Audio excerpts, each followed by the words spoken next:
Hi friends, welcome to my channel. ഇന്ന് നമ്മളിവിടെ തയ്യാറാക്കാൻ പോകുന്നത് മാമ്പഴ പുളിശ്ശേരി.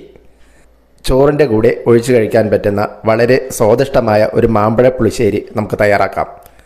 വളരെ ഈസി ആയിട്ടും ടേസ്റ്റി ആയിട്ടും ഈ മാമ്പഴ പുളിശ്ശേരി നമുക്ക് തയ്യാറാക്കാം. വളരെ ഈസി ആയിട്ട് ഈ മാമ്പഴ പുളിശ്ശേരി എങ്ങനെ തയ്യാറാക്കുന്നതെന്ന് വീഡിയോ കണ്ട് മനസ്സിലാക്കാം. Welcome to the video. മാമ്പഴ പുളിശ്ശേരി തയ്യാറാക്കുന്നതിന് വേണ്ടിയിട്ട് കുറച്ച് പഴുത്ത മാങ്ങ ഞാനിവിടെ എടുത്തിട്ടുണ്ട്. മാങ്ങയുടെ തൊലി കളഞ്ഞെടുക്കാം. മാങ്ങയുടെ തൊലിയെല്ലാം ഇതുപോലെ ഉരിച്ച് ക്ലീൻ ചെയ്തെടുക്കാം. മാങ്ങ തൊലി കളഞ്ഞ് വൃത്തിയാക്കി എടുത്തിട്ടുണ്ട്. ഇനി ഇത് അടുപ്പത്ത് വെച്ച് വേവിച്ചെടുക്കാം. മാങ്ങ അടുപ്പത്ത് വെച്ച് വേവിക്കുന്നതിന് വേണ്ടിയിട്ട് 1 കപ്പ് വെള്ളം ഇതിലേക്ക് ഒഴിച്ചു കൊടുക്കാം. ഇതിലേക്ക് 1/2 ടീസ്പൂൺ മഞ്ഞൾപ്പൊടി ചേർത്ത് കൊടുക്കാം. 1/2 ടീസ്പൂൺ മുളക് പൊടി,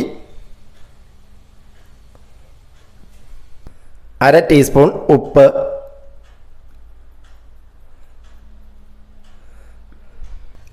2 ടേബിൾ സ്പൂൺ ശർക്കര പൊടിച്ചത്. ഇനി ഇതെല്ലാം നന്നായിട്ടൊന്ന് ഇളക്കി ചേർത്ത് കൊടുക്കാം.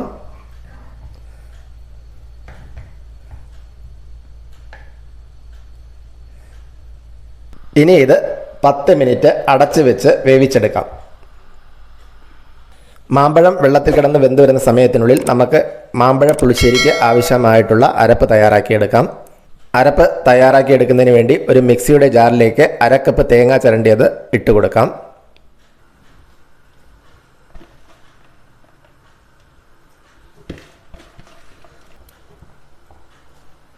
ഇനി ഇതിലേക്ക് 1/2 ടീസ്പൂൺ സാദാ ജീരകം ചേർത്ത് കൊടുക്കാം.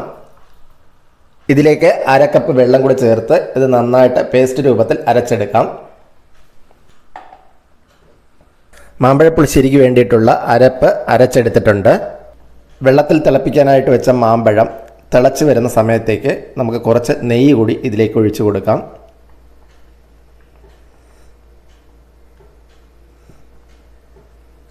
മാമ്പഴം നന്നായിട്ട് വെന്ത് വന്നിട്ടുണ്ട്. ഇനി ഇതിലേക്ക് നമുക്ക് നേരത്തെ അരച്ചു വച്ചിരിക്കുന്ന അരപ്പ് ഒഴിച്ചു കൊടുക്കാം.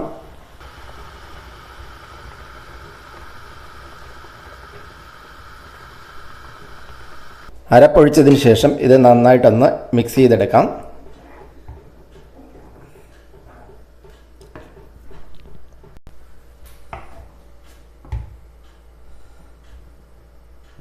ഇനി ഈ സമയത്ത് ഉപ്പ് പാകത്തിനാണോ എന്ന് നോക്കുക. ഉപ്പ് പാകത്തിനല്ലെങ്കിൽ കുറച്ച് ഉപ്പ് കൂടി ചേർത്ത് കൊടുക്കുക.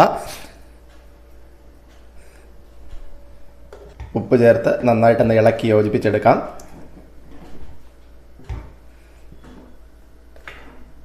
അരപ്പ് ചേർത്തതിന് ശേഷം കറി ഒന്ന് തിളച്ച് വന്നിട്ടുണ്ട്. ഇനി തീ ഓഫ് ചെയ്യാം.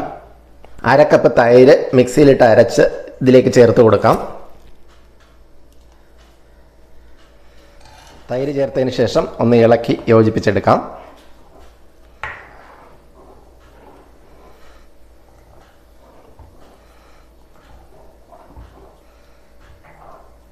മാമ്പഴ പുളിശ്ശേരി നമുക്ക് താളിച്ചെടുക്കാം.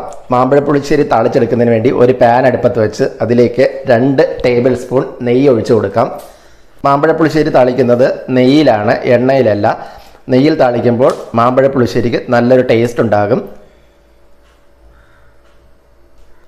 3 ടേബിൾ സ്പൂൺ നെയ്യ് ഒഴിച്ചിട്ടുണ്ട്. ഇനി നെയ്യൊന്ന് ചൂടായി വരുമ്പോൾ ഇതിലേക്ക് കടുകിട്ട് പൊട്ടിക്കാം. 1/2 ടീസ്പൂൺ കടുകിട്ട് കൊടുക്കാം. 1/4 ടീസ്പൂൺ അളവിൽ ഉലുവ കൂടി ചേർത്ത് കൊടുക്കാം. കടുകും ഉലുവയും പൊട്ടി വരുമ്പോൾ ഇതിലേക്ക് 2 വറ്റൽ മുളക് ചെറിയ കഷ്ണങ്ങളാക്കി കട്ട് ചെയ്തത് ചേർത്ത് കൊടുക്കാം. ഇനി ഇതിലേക്ക് കുറച്ച് കറിവേപ്പില കൂടി ചേർത്ത് കൊടുക്കാം. താളിച്ചത് മാമ്പഴ പുളിശ്ശേരിയിലേക്ക് ഒഴിച്ചു കൊടുക്കാം.